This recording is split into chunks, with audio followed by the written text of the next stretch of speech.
always, very happy to be here in Brussels to be able to discuss with leaders of the European Union and fellow leaders from the Western Balkans about how we can move our region forward in what is a fundamental perspective of the countries of the Western Balkans and the European Union.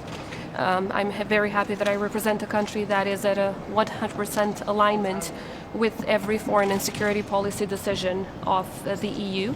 And we will continue to do so in making sure that we jointly defend what are our collective values and values that stand at the very foundations of the European Union. I come here with a number of messages in representing the people of the Republic of Kosovo, primarily to call on EU leaders to immediately lift the unjust and unproportional measures against the Republic of Kosovo, which were taken because of the events in May. Kosovo has undertaken all of the measures to de-escalate the situation, and I believe that in return, now the European Union should deliver and lift those messages which in fact are hurting the people of Kosovo. Because we're talking about projects that have to deal with drinking water, waste management, projects that directly affect their lives. And I'm talking about all of our citizens, no matter their ethnicity. Secondly, of course, this summit is taking place at a time of great turmoils around the world. Therefore, peace and security, we believe, is fundamental in order for us to move on in discussing about growth, discussing about prosperity, and discussing about enlargement. Kosovo has been a victim of an act of aggression on the 24th of September of this year, where Serbia organized, orchestrated, and financed an attack against the Republic of Kosovo. We're still waiting for the European Union to adopt measures towards Serbia for this attack, because there must be accountability. And I think accountability and justice need to be the underlying principles of peace and security in the Western Balkans. And peace and security are always a precondition, as I said, for growth, for prosperity, and for enlargement. Finally, it's about time that Kosovo's European future is unlocked. Kosovo remains the only country out of the 6 Western Balkan countries without a candidate status. We've applied about a year ago, and it's about time that we move on with this process because we've already made great strides when it comes to not just meeting European criteria, but also reforms in rule of law and democracy, economy, and so on and so forth. And we're ready to do more. We just need to make sure that we are given a chance to walk on this path. There are, of course, a lot of other topics that we will be discussing with fellow leaders. And of course, I look forward to talking to you again once the meetings are finished. Are you optimistic that there will be a sanctions package against Serbia soon? So I'm not optimistic that anything would be adopted in the Council because, as you know, there are member states that would be blocking that. However, I think the Commission has a lot of potential to adopt such measures because the results of the investigation already show that this was state-sponsored terrorism. This was not a bunch of guys that took the arms that were produced in the factories, army factories of Serbia, but this was orchestrated, organized, and carried out by the state institutions of Serbia. And they are already given a lot of political support to these terrorists. So you can imagine if these weapons ended up in the hands of those terrorists, on the 24th of September, they were used in Kosovo. But after some time, they might end up through these terrorists in Brussels, in Paris, or somewhere else. So it's very important that we collectively fight these kind of attacks. So I do hope that more and more member states will take this very seriously, because as the White House has stated on the 24th of September, this was a plan to destabilize the entire Western Balkans. Deterrence and prevention is key in this respect. You've been repeating this message of measures against Serbia because of that incident. I remember in Granada now as well. Do you feel like you're getting through, they are even listening and considering your cause?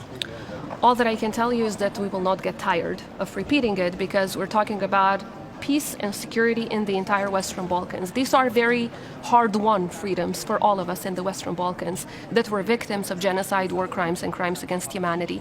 We need to make sure that we defend and preserve these values, and we have to do that collectively with our European partners. Many of them have invested so much so that we can live in peace and stability. So this is about defending our collective success. It's not just about Kosovo. So we will continue to work with them for as long as it takes in order to make sure that we prevent and deter Serbia from attacking again. When I'm talking about measures, I want to be clear, I'm not talking about punishing. I'm talking about deterrence. And unfortunately, history has shown that that's the only language that Serbia understands. Without any measures, it's an invitation for them to attack again. But what exactly are you calling for in terms of deterrence? What concrete terms? Financial measures from the European Union. That's what Vučić would understand as a measure, and hopefully that would deter him from attacking again, because he would know that he can't get away with it. And secondly, when it comes to NATO, we're of course working very closely with NATO to continue to strengthen the security of the border between Kosovo and Serbia, so that there would be no arms smuggling any longer, and there would be no terrorists coming in with the little green men uniforms and with their armed vehicles, through which they've endangered not just the lives of our citizens and our men and women in uniform, but also they've endangered KFOR and ULEX staff. What does it mean for the normalization process, and what does it mean for the future of Kosovo in the Kosovo is absolutely committed to the normalization process with Serbia, which is why on the 26th of October, Kosovo has offered to sign the agreement that was reached in Brussels, the annex that was reached in Ohrid, and all of the subsequent documents. Kosovo is showing all of its commitment as the constructive party in this dialogue process, and I will be, of course, once again today showing the commitment of the Republic of Kosovo for a full, swift, and unconditional implementation of the Brussels agreement and the Ohrid annex. However, as in any other dialogue process, this is a two-to-tango process. We also expect that the European Union will have a number of asks from Serbia as well, because the agreement is very clear. It requires, of course, Serbia also to implement a number of articles, primarily Article 4 of that agreement, which requires them to stop blocking Kosovo's membership in any international organization. So, of course, we're not running away from our obligations. We are fully committed to it, but it's a two-way street, so the other party needs to implement as well. obligation with the municipalities? Of course, that agreement, the Brussels agreement, also includes implementing all previous agreements. As you know, on the 21st of October, the special envoys have proposed a draft statute for Serb majority municipalities. Now that draft statute needs to go to Kosovo's constitutional court to check compliance with Kosovo's constitution. And of course, if it is in compliance with Kosovo's constitution, if it does not create a new layer of governance, if it does not put any dangers forward for a future Republika Srpska, of course, it will be implemented. And of course, those who have drafted it believe that it does not create any of these, but the Constitutional Court of Kosovo is the only body that can give that confirmation. Ky summit është duke ndodhur në një kohë të vështirë për Evropën dhe për gjithë botën për shkak të një numri konfliktesh që po ndodhin anë kënd botës. Dhe natyrisht që edhe vëmendja e partnerëve tonë në Evropë e Gjetiu është tek të gjitha këto konflikte, por besoj që pikrisht këto sfida me të cilat po ballafaqohet bota na dëshmojnë sërish se sa e rëndësishme është paqja dhe siguria në Ballkanin Perëndimor. Për fat të keq, akoma Serbia udhëhiqet nga njerëz të cilët dëshirojnë ta kthejnë prapa rajonin tonë në vitet e 90-ta. Ne nuk duhet ta lejojmë një mentalitet dhe një logjik e tillë të triumfoj. Prandaj po punojmë me partnerët tonë në Bashkimin Evropian në mënyrë që të rritet siguria në Kosovë dhe sidomos në aspekti i sigurisë rreth kufirit me Serbinë. Dhe e dyta, që të hiqen masat ndaj Kosovës, është domosdoshme që të ketë masa ndaj Serbisë për aktin e agresionit që është kryer me 24 shtator. Për fat të keq, deri tani nuk ka pasur ndonjë veprim dhe nëse vazhdohet pas një veprim ose mas në raport me Serbinë, Serbia do ta marrë këtë si një lloj nxitje. Të gjitha informatat që ne I kemi është që Serbia po planifikon sulme të reja. Unë do t'i informoj sot të gjithë liderët evropian për informatat që institucionet tona të sigurisë së bashku me partnerët I kanë mbledhur në këtë drejtim, sepse këto janë alarme të cilat të gjithë ne së bashku duhet I marrim shumë seriozisht dhe të veprojmë si preventiv në mënyrë që Serbia mos të lejohet më ta destabilizojë rajonin tonë. Faleminderit shumë. Thank you all. Thank you.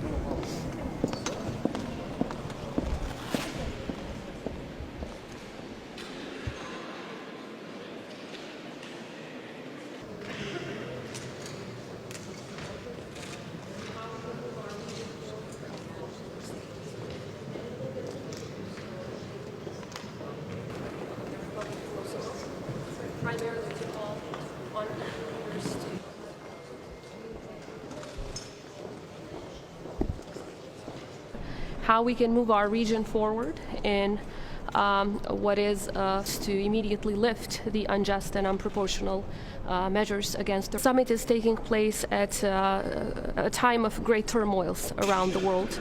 We're still waiting for the European Union to adopt measures. Oczywiście, teraz ci wyślę. Też to nie wejdzie. Teraz ci wyślę.